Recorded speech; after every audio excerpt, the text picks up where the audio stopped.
ربنا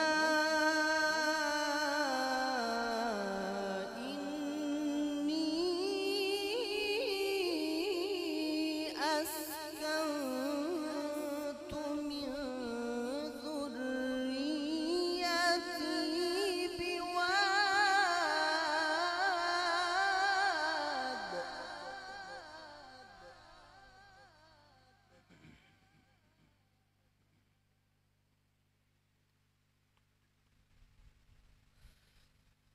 ربنا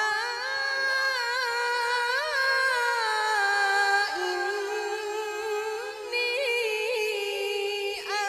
أسكنت من ذريتي بواد غير ذي زرع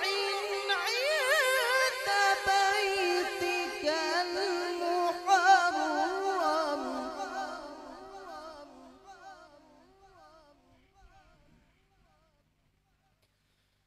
ربنا ليقيموا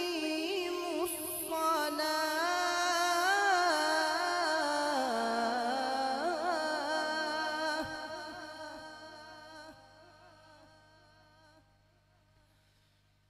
ربنا ليقيموا الصلاة فاجعل أفئدة من الناس تهوي إليهم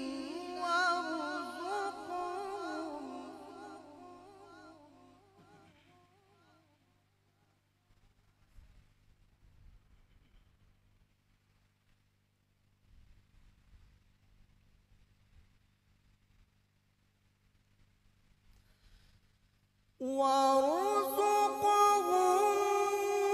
من الثمرات لعلهم يشكرون ربنا إنك تعلم ما نخفي وما نعلن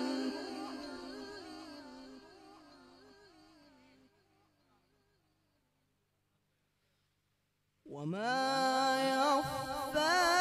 على الله من شيء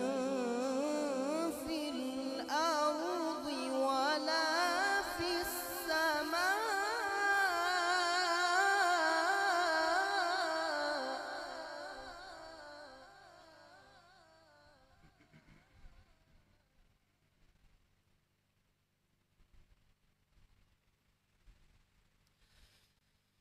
الحمد